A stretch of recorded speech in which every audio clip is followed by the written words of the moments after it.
Hey, ça cartonne les amis, je l'espère pour vous en tout cas. Moi, j'aurais aimé que ça cartonne à 100%, ça ne serait qu'à 70 ou 80. Je vais m'expliquer en temps et en heure. Aujourd'hui, je vous fais la critique du film Les Bad Guys des studios DreamWorks et Universal. Et je perds pas plus de temps, on commence par les points positifs. Le premier double bon point parce que les deux vont ensemble, les graphismes et l'animation.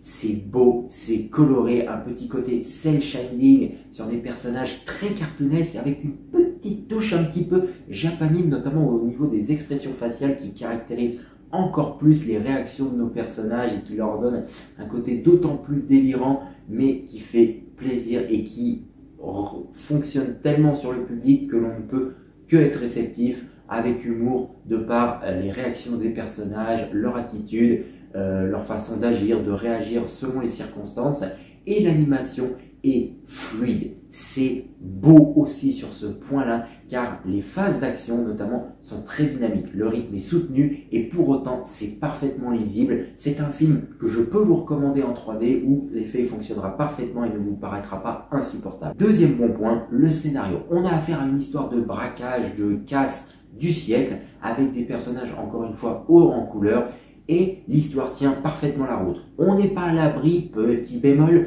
de 2-3 rebondissements un petit peu tirés par les cheveux, soit prévisibles, soit complètement improbables ou qui nous paraissent incohérents, mais le film a su s'approprier les codes du genre et à en jouer, et du coup, certaines révélations pourront vous surprendre, aussi bien dans le bon comme le mauvais sens du terme. Troisième bon point évoqué, sous-entendu déjà par les précédents, ce sont bien entendu les personnages. Ceux qui font la force de ce film, tous hauts en couleur, tous charismatiques, tous attachants. Vous finirez forcément par trouver votre chouchou avec l'humour spécifique à chacun, chacune, et vous ne pourrez que vous y attacher. Cela étant, concernant les personnages, je me dois d'enchaîner sur le premier point négatif, sur lequel je vais essayer de passer le plus rapidement, tout en vous faisant comprendre à quel point je ne peux que vous recommander ce film en VOSTFR. Oui, de ma part, c'est surprenant et ça me fait mal au mauvais endroit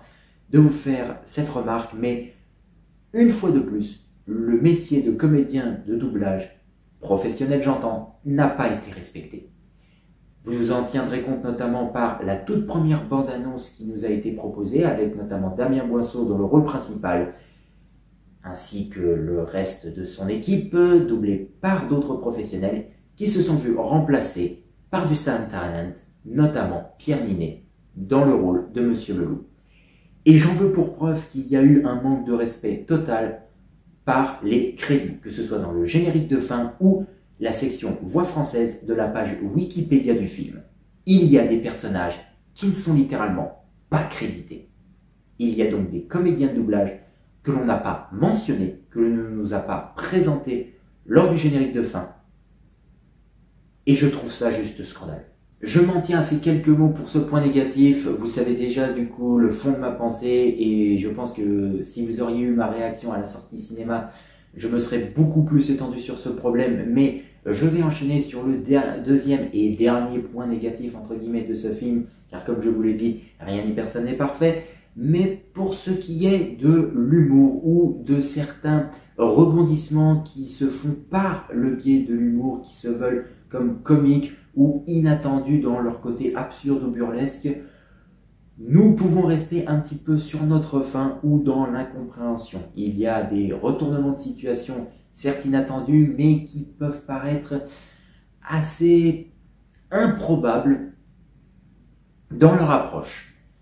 Cela ne vous gâche pas le visionnage du film pour autant, mais cela peut vous amener à vous demander où va le film et d'où sortent ces éléments d'intrigue supplémentaires.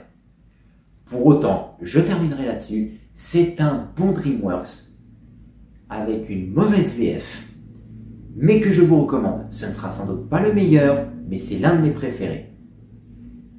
Encore une fois, malgré un casting vocal très discutable. Mais je vous recommande d'aller le voir, ne serait-ce que pour son animation, son histoire et ses personnages, encore une fois, tous plus attachants les uns que les autres, auxquels vous pouvez tous vous identifier et que vous pouvez apprécier autant qu'un classique Shrek ou un Madagascar. Sur ce, prenez soin de vous et à la prochaine.